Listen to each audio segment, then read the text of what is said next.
The Battle of Britain is about to begin.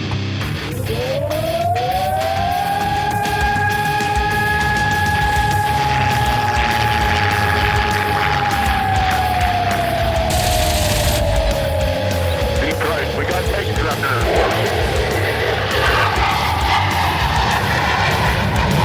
Let's follow a radio on Detroit. I'm being out right over the target right now. I've got a 7G right in front of me. I'm going after it. Right there, got him.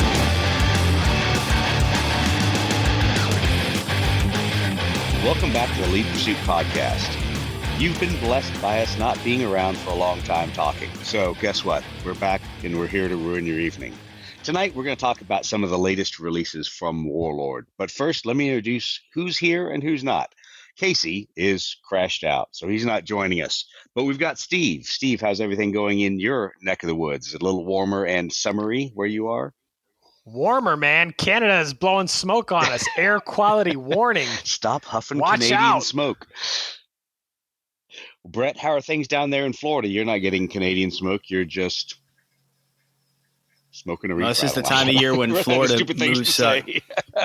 Yeah, this is the time of year that Florida moves half the distance to the sun. So we're enjoying that right now. Good luck with that. I was in Fort Worth this week, and that felt hotter than the sun. That was not much fun. But anyway, let's talk a little bit about the schedule first before we jump into tonight's topic, which is going to be the Italian releases. So coming up July 14th, 16th, Twisted Lords Convention out in Oklahoma City.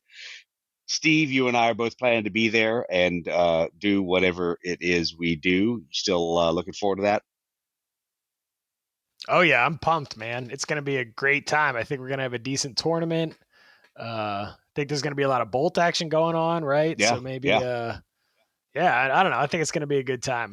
If you could show up, I would recommend it. Yeah, it's going to be good for Blood Red Skies and a lot of other stuff, other things people play.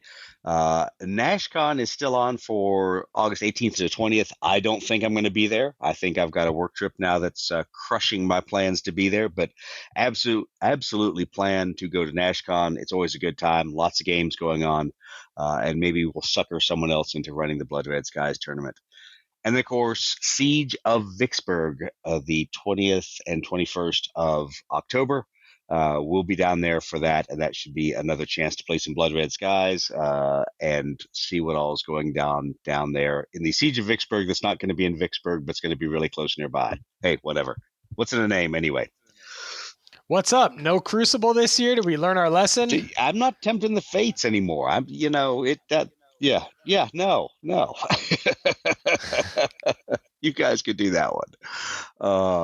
And I don't have anything else on the schedule. I know Millennium Con is going to be some small event this year just because they changed venues. So they're going to do like a one-day thing. So Casey's probably going to be at that. But I don't have a whole lot on the schedule until next year and going back to those things. But Steve does. Hey, I will be at Historicon the weekend after Twisted Lords. So I guess, what is that, the 21st? Yes, something like that. Something like that? Yeah. Yeah, so I'll be at Historicon, and not sure if there'll be any Blood Red Skies, but there's definitely going to be some open play missile threats. Nice, so if you've ever been interested in some of those rules, some of the guys from Casey's buddies from down in the DC metro area are going to be coming up to Historicon. So there'll be some aerial wargaming going on. If you're going to Historicon, look us up. Good. Go to Historicon, punch the clown. I mean, Steve, and hang out with the dusty old men that do whatever they do at Historicon, which we'll see if this year gets as many nasty things said about it as has been said earlier. But whatever. Venues are venues. People, I guess, bitching about the hotel and the setup and everything else and the lack of a food truck, whatever. Go play some games. Have fun. And then we'll all get back together after the first of the year, definitely in March again for AdeptCon. All right. Let's talk about a few things we've seen out there. A little bit of churn in the interwebs about some of the latest bomber releases. So like the B-26B and the HE-111. Did you guys see the photos of the HE-111 wings that weren't matching up? Yeah, I saw one report of that. Has that been something that's been reported more than once? Yeah, so a couple people have talked about it, how they haven't quite matched up. I was actually pretty impressed. I'll give credit where credit's due. I poke at him enough in other venues. Paul Sawyer jumping right in and talking about the problems there in the ready room that they've been having with casting those wings. So there was a little bit of a problem with the first set of HE-111 wings. They weren't quite matching up. I guess they had used two different casting machines, even though they had kind of thought they had everything dimensioned correctly. It reacted differently between two different sets of castings. So the long story short is they've got it fixed. They went back, they recasted them properly. They now work right. As usual, if you've got something from Warlord that doesn't match up, please send them a customer service email at info@warlordgames.com, and they'll make it right. They'll fix whatever you need with wings, fuselages, or whatever for the HE-111. But I think some of that same casting problem has affected the B-26, because what I haven't seen is anybody show a photo of a B-26, and it's supposed to have been on pre-order at the same time. I know Lead Pursuit shipment has been delayed, specifically for B-26 casting. So whether it's experienced the same problems as the HE-111, or the HE-111 problems with their castings have slowed down the B-26 because they're trying to get the wings right on at least one set of bombers. There's just a couple things going on there. So everybody be patient. Warlord knows the problems there. They're going to try to fix it, and they're going to, as always, do right by their customers. So who knows when we'll see those things? I think maybe ours are shipping, our B-26s and our HE-111s, but we'll see. There's, I guess, aces with that as well, or there's an ace. There's a B-26 ace, so we'll see Flak Bait and its crew as a U.S. playable ace. The other big fish is the Wing Commander Compendium. Now, we're going to talk about that a lot next episode. We're not going to talk this episode about it, but that's out there. It's shipping. We supposedly have ours en route for Lead Pursuit, so hopefully we'll have we'll have those to sell and to ship to people who pre-ordered them. I know I received my copy. Brett, you got your copy. Steve, did you get your personal autographed copy? That's the wrong one. But I think we're all good on that. So I think if you pre-ordered the Wing Commander Compendium, you should see that hopefully in about a week and a half from us. Sorry, there's a delay. There's always a delay. You know how it is. Dog ate my homework. Some excuse like that I've got. And the other big release that has been shown out there that's up for pre-order right now are the Italians. Now, we're going to talk about the Italians tonight. Don't forget there's still more pre-orders that are supposed to come out at the end of this month, beginning of next, or I should say end of July, beginning of August, all the jet stuff. So the recast Megali, the aces for the North Koreans, for the Chinese, and then 2 U.S. F-86 aces. Is there anything else I'm forgetting in what's coming up next or pre-orders? Yes, Brett.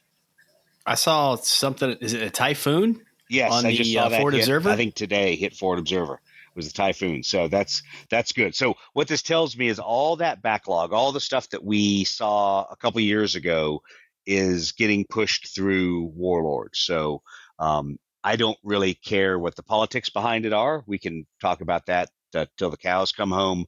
But the fact is, at least these releases are getting pushed out, and they're not just sitting there in the Warlord display case, looking pretty but not existing in boxed form. So I think it's going to be good. I want Typhoons. Not that you couldn't buy Typhoons from Lead Pursuit Podcast 3D Printing Agency, but hey, I want Warlord Typhoons to be out there. What else have you guys seen? Anything else? Cool. Okay. Well, let's just jump into the topic for tonight. Let's talk about the Blood Red Skies Italians. Now, I saw these back in 2020. So I saw the stats and the paperwork and the card samples and stuff from Andy. But they've been in this nebulous, post-COVID and a lot of other things being pushed out by Warlord have kind of snowballed all these things for a couple of years. So I'll give Warlord the benefit of the doubt, or I did for about a year when they said, "Hey, it's a COVID release, things aren't going to happen." Now it's 3 years later from when I saw these things, so it's at the point where it needs to get pushed out, and it is. So they've been in work for years. Thankfully, that means that it's able to be a consistent release. It isn't something that they're still trying to work through. But unfortunately for us, we've seen the models. I think it was probably late 21. We saw the models online from the first post-COVID open day that they had. So I know we got to see a lot of them then. Same time we saw the HE-111 and some other stuff. So it's been in work for years. Brett, I know I faced you guys playing Italians years ago. We used the stats and the rules, and we played that. I think it was you, me, Chris, and I can't remember who else was down there at the old Casa de Brett playing upstairs. Remember that game, the Malta game? Yeah, I think what do we have? I think we had 205s. I think we had C205s. 205s. I feel like we had some tri-motors with. We did the SM79s because that was the genesis of the can I stay in high cover and high cover my way around the board question. Yeah, they did a lot of work, if I recall, with the torpedoes. Yes, yeah. So we'll talk about that variant because that's the 79-3 variant, SM79-3. But yeah, that's a cool one because it's a torpedo bomber as well as a level bomber. Well, let's talk about what we've seen this first release. Now, I'll back up and say when I saw these in late 2020, there were 5 aircraft that were promoted. Right now, we've seen 3 aircraft. So let's talk about the 3 that are up for pre-order. The first one is the Mach-E C200. So that's going to be a radial engine fighter type for the Italians. Stat line is firepower 1, agility 3, speed 6, 313 miles an hour. Traits of tight turn and poor quality, clocking in at about 24 points. The model looks nice. What do you guys think of the Warlord model, at least from the photos, the painted squadron? All the Italian stuff looks super cool. So many opportunities for interesting paint schemes. And he says interesting. I'm not sure interesting is the word I was going to use. Garish, gaudy. Oh, yeah. All right. But they're not like anything else, right? They're so different. And then exactly. On top of that, like the decal opportunities. I mean, there's a lot of different things going on there. Yeah. There's the opportunity to play them as co-belligerents, so you can play them on both sides if you want. I think it's going to be good to get them specifically with the Mach-E C200. That's a great one for Malta and for a lot of the Malta scenarios. So, what do we think about the aircraft? What do we think about the stat line there? I know we've played it once or twice before, but man, I'm thinking this could be replacement for the Yak Swarm, maybe. Okay, I don't think it's cheap enough. I don't know. I mean, it's close. It's. I mean, that agility there, 3, right, can sort of help you fight off some boom chits. Yep. Right.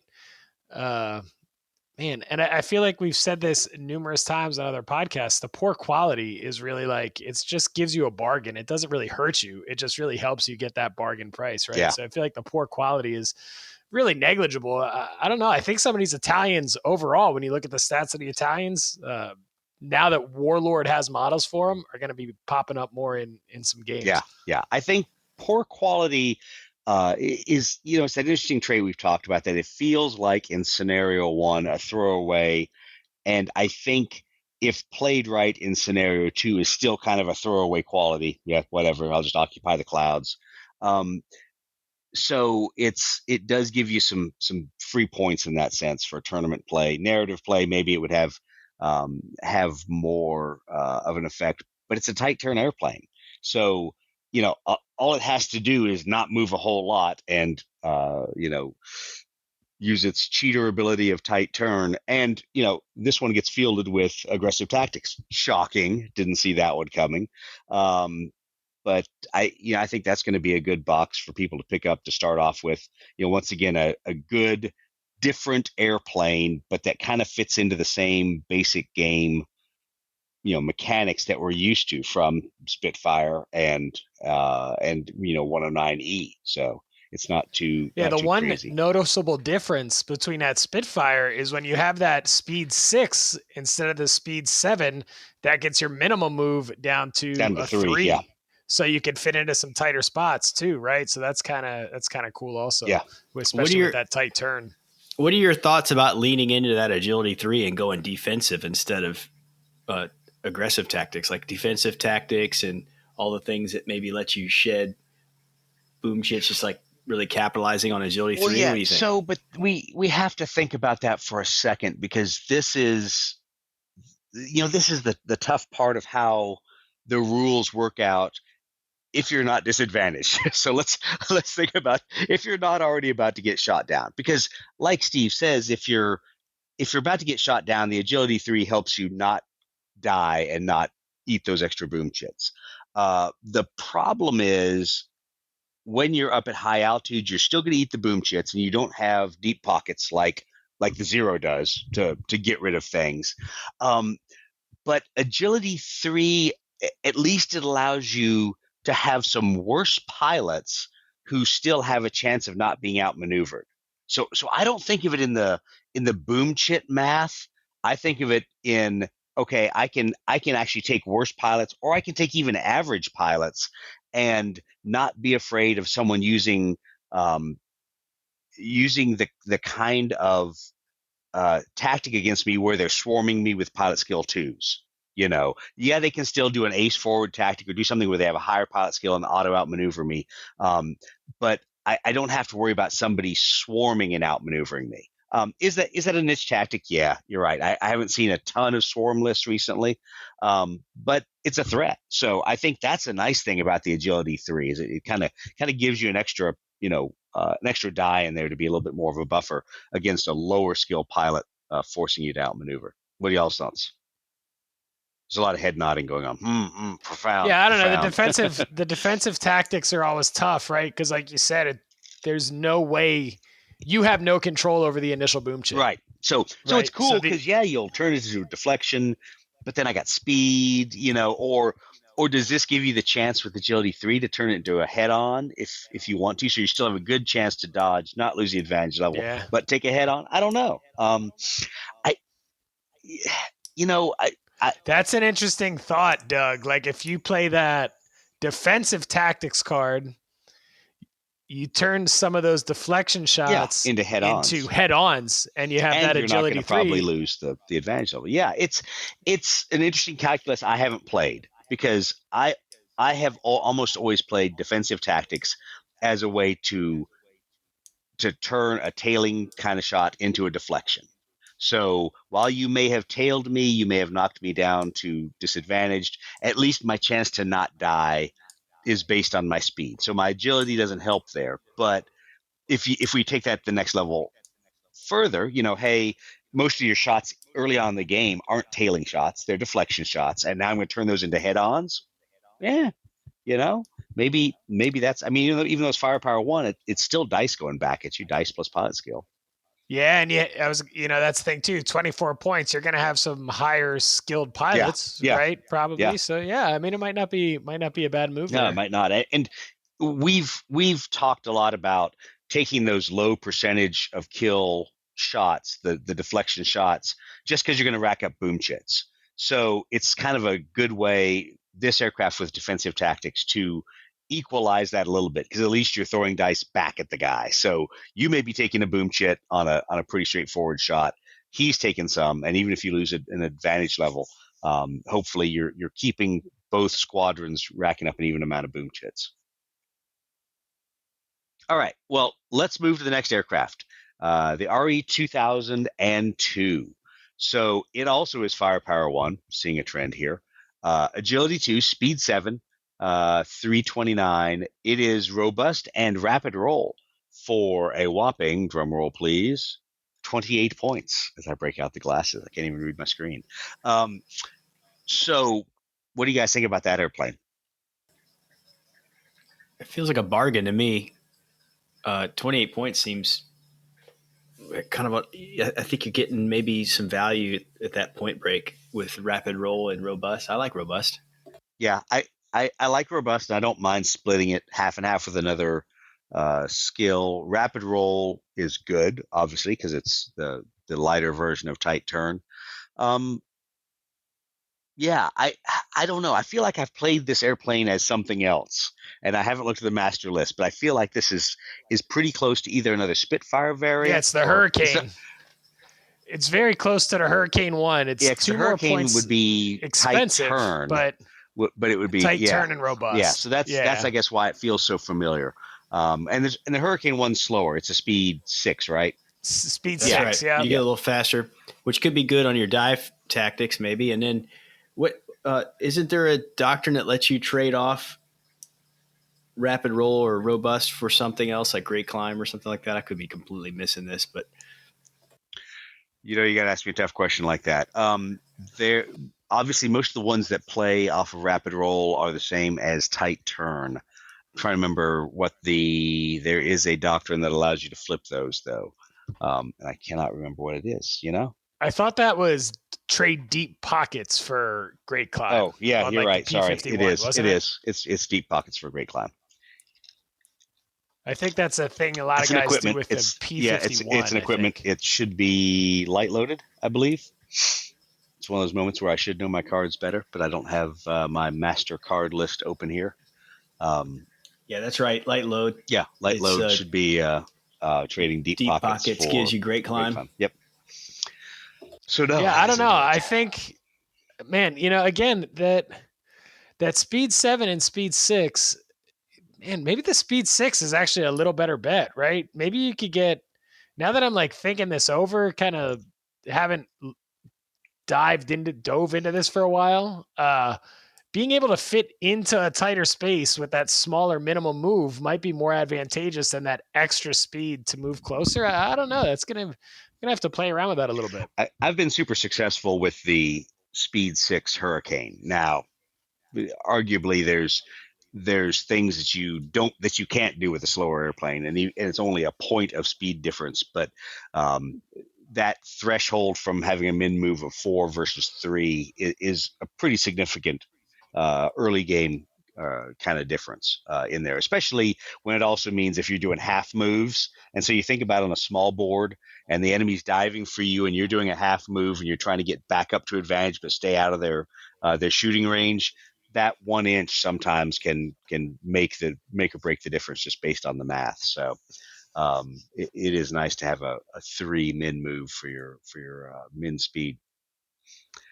And this is an Italian that doesn't have poor quality. Yeah, I know. Too, it's scary. Right? So no throwaway trait there.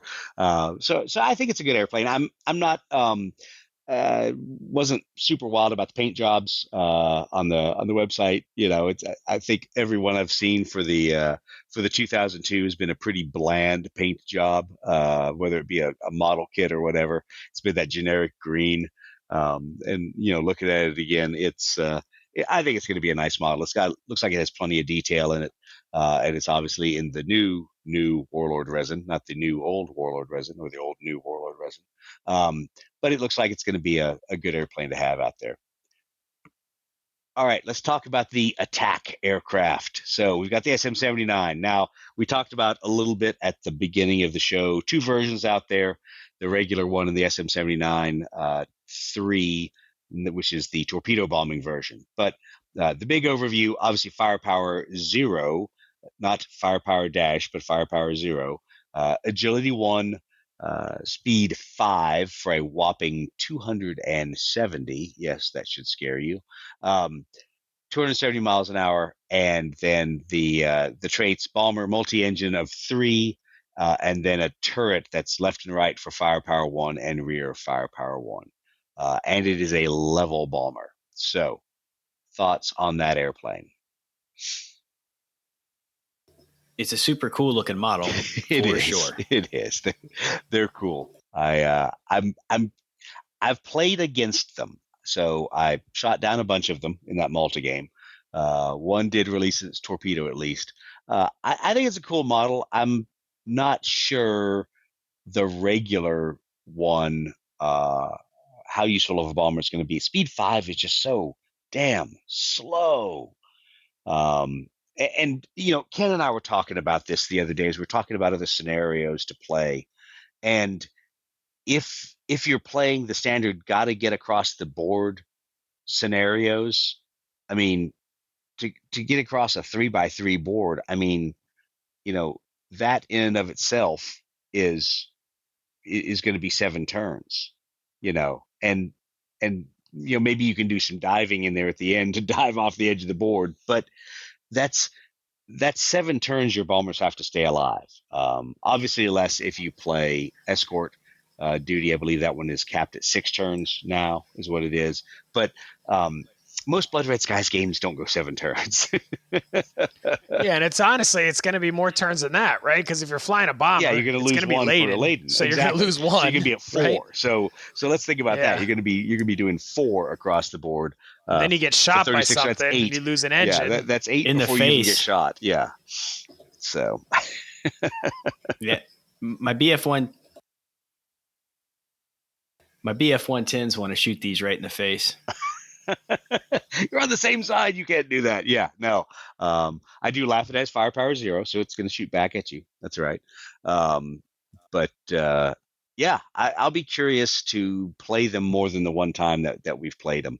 The cool thing is, like the 3 variant does have torpedoes, so it can be a level bomber or a torpedo bomber. And I think that's where these guys kind of come into their own, is starting advantaged, diving for 2 turns to get across the board and launch their torpedoes. So all of a sudden they're now able to get out there with 2 10-inch moves, basically to get 20 inches out into that attack.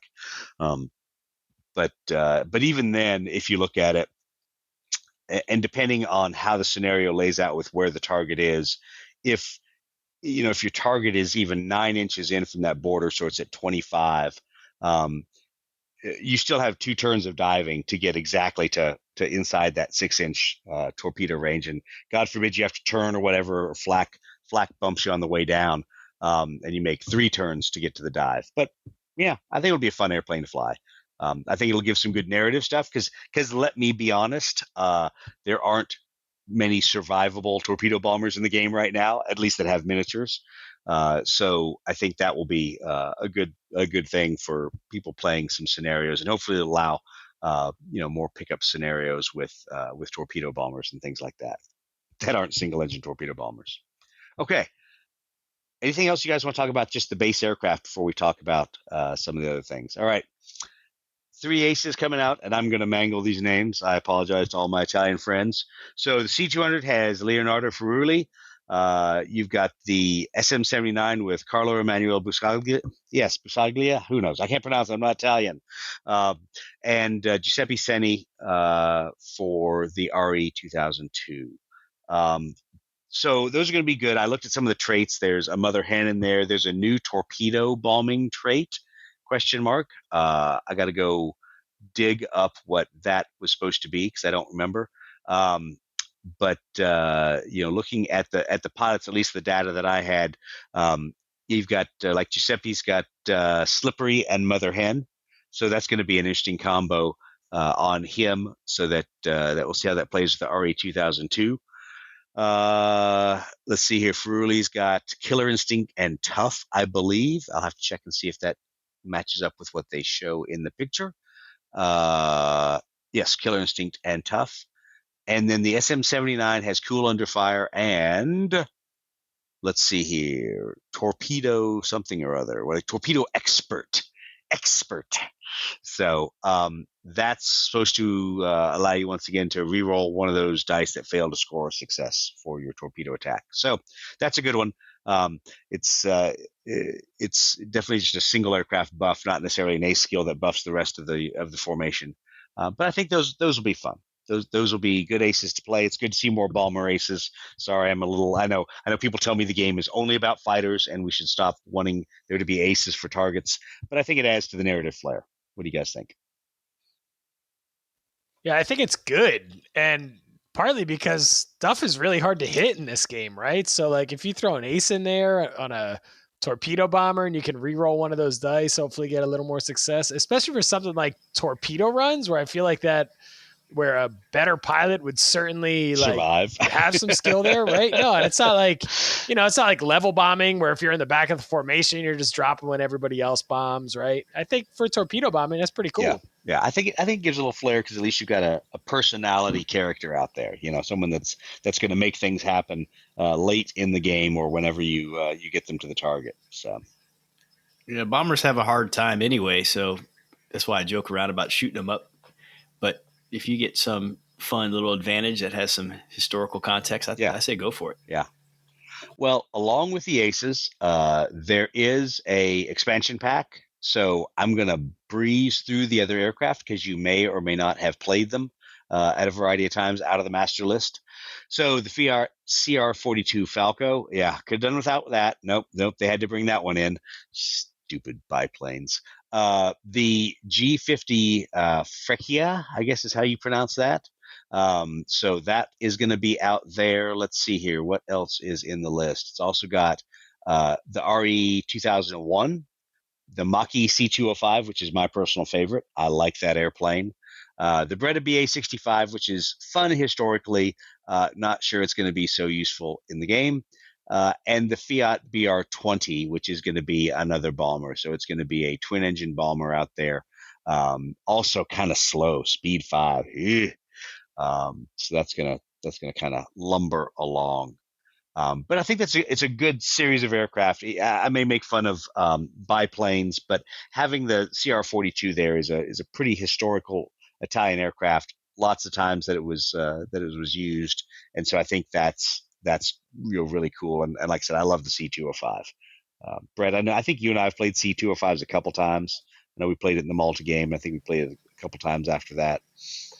So. Yeah, we talked a little bit about some value there. Boy, the C205 sure seemed like a real value. Yeah, I think with its stat line, and I don't have it sitting up in front of me. I think it's a 228. I want to say is what it is. I believe. I think it's a good plane. I think it's pretty effective and difficult to counter. I don't know if there's any surprise expansion cards. Let me see through my super secret list since it doesn't say on the website. So there could be. I don't remember Stretched Thin being a theater card that we've had before. That's on my list. That basically slows down enemy high cover markers. They can only move 3 inches instead of 9. Let's see here. High clouds. I'm trying to remember if we've done that one before. Basically, disadvantaged planes aren't affected by clouds, so that's bad because we're used to jumping into clouds as the disadvantaged guy and getting some advantage back. So that could hurt. And then the rest of them sound. There's another new one. Scramble. All enemy planes suffer a -1 when rolling for advantage, cumulative with poor quality. So I think that is one that plays well into a denial list. So screw your buddy and screw him early with that card. I'm taking notes. Are these cards in the expansion pack? They're in the expansion. So that's at least the list that I have of what was supposed to be in there previously. It doesn't say on the website, so I can only assume they did all the things that Andy had in that list. I can only assume. Let's see, doctrines. So ones we've seen before: outnumbered, interlocking fire, maximum effort. I feel like we have seen this somewhere before. I don't know if it came out in the card pack, but Squadron using this ignores the first boom chit, but it gains poor quality as a negative trait, which isn't terrible. We've already had that before. There is a torpedo-based one called the Golden Comb. All subsequent torpedo runs against the same target may re-roll up to 1 die in that failed roll, that's kind of nice. I wonder, is that sitting also with maybe it's only in the expansion. It's not going to be with the SM79. Let's see what the SM79, if it shows any. Yeah, it just shows. Let's see here. See if the photos have any cards for it. My website's loading slowly. It looks like interlocking fire. And With the torpedo SM79. shackles, I bet is what the other card for that one Yeah. is. Which is kind of funny because if you got a separate version, why would you use torpedo shackles for the SM79? But whatever. I'm not going to argue. It's good to have that card for aircraft that don't have the bomber trait or the torpedo bomber trait to be able to do that. Let's see here. What else do I have in that list? Aggressive tactics and seasoned pilots. And then the equipment cards are listed as bomb shackles and torpedo shackles in that expansion. So I think that will be a cool expansion to get. Unlike a lot of the other expansions, those have changed. Their cards have changed since publication. This one, those should all be the latest version and the version from the master list. So, and looking at that right now, it has 4 equipment cards. So it has reduced armament, 2 other ones, and then I don't know what the must be a heavy rockets or something. Something that starts with an H for the 4th card. So we'll have to see. We'll get our box of cards and see what it says. I was going to ask that. The expansion pack, this is going to be one of those card boxes like with the other nations. Are they planning, do you know, to do models for some of these also? Or I don't think so. I think everything that goes into this expansion has already been written off as a no model aircraft at this point. I mean, once again, they went back and they did aircraft out of the expansion packs like the Val, the Kate, all those other airplanes. They did those at other times. But I think in this initial release, this is a no. None of these aircraft are planned. Now, that leaves the aircraft that were planned for and not seen. So the C-202, a pretty pivotal aircraft for the Italians, is not there, as the G-55, because those are supposed to be boxed releases.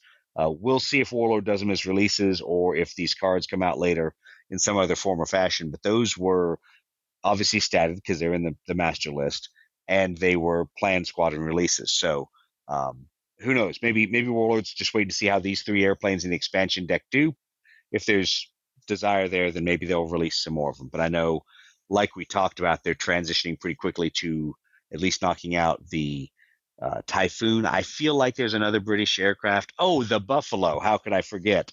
The Buffalo that they need to release. And so I think they're going to transition back to those aircraft and release those box sets next. Any other thoughts, big picture about the Italian releases? I know. I think it's just a good sign that they're, if you look back to 15, 18 months ago, there was rumblings that, Blood Red Skies is dead. They're not releasing anything, right? I think it's a great sign. They've been on kind of like a steady stream of new stuff coming out. They have, and it's been a steady stream. It's, it's feast or famine sometimes with Warlord. And I know I made a comment. I know I said a couple times in the podcast, and I'm pretty sure I said it to Andy and Paul Sawyer both, the comment of, hey guys, be careful of releasing too much stuff, because even though in our minds we go, these are cheap boxes of airplanes, the price has gone up significantly. And we saw on Lead Pursuit that as Midway came out and all the Pacific releases hit, there got to be release fatigue after you've done 5-6 months of releases and just pushing out continuous boxes. So hopefully this is going to allow Warlord to kind of space it out a little bit. Maybe they'll skip a month or two and then start putting out the Typhoons closer to the holidays, so that those that people can recover a little bit from blowing their wad of cash on the Italian aircraft and on the Wing Commander expansion and jets. I think there's basically 3 major releases here right now. So hopefully there's going to be a little bit of a break. Gives me a lot of what I need to complete my Malta collection. I know. I just all need a Malta map. I got to get with Deep Cut Studios and get those maps back in stock. I know a couple other people have asked for them, and I think I think we should get those, and then I got to try to figure out how to get the double-sided maps printed for the 4x4, so you can get all the same art, but not a giant, huge table-spanning map. But anyway, anything else you guys have seen, Blood Red Skies or aerial wargaming in general, that you want to talk about? I know Steve's been playing a lot of Missile Threat, which is good. I'm glad somebody is, because I haven't had a chance to play that. But what else are you guys thinking of these days?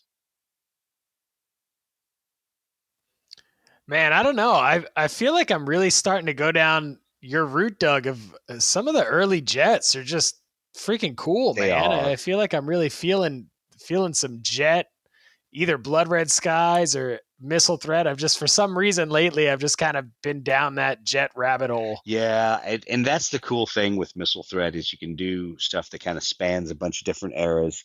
I'll be curious to see where jets go. I think we'll talk about it a little bit in Wing Commander when we discuss what's in there. So I think there's going to be some cool possibilities for early jet stuff. Maybe even some more aircraft coming out. There's a ton of 3D printed aircraft out there already. So if you want to use the stats, want to play some different stuff, that's always an option. So I know that's where my love is playing the early jet stuff, not the World War II as near as much. Well, with that, I guess we'll wrap it up. Kind of a short episode, but it's also a chance for us to get back. I know I've been on the road for a month. People have been off doing summer things. People have been taking family vacations. People have been trying to recover from work. As I sit here and think, I really don't want to go back to work next week, even though it's going to be a short week with 4th of July. So we apologize. We've been a little bit incommunicado, but we are back. And leave us some feedback. Let us know what you want us to cover in the next couple weeks. And until then, keep climbing for advantage.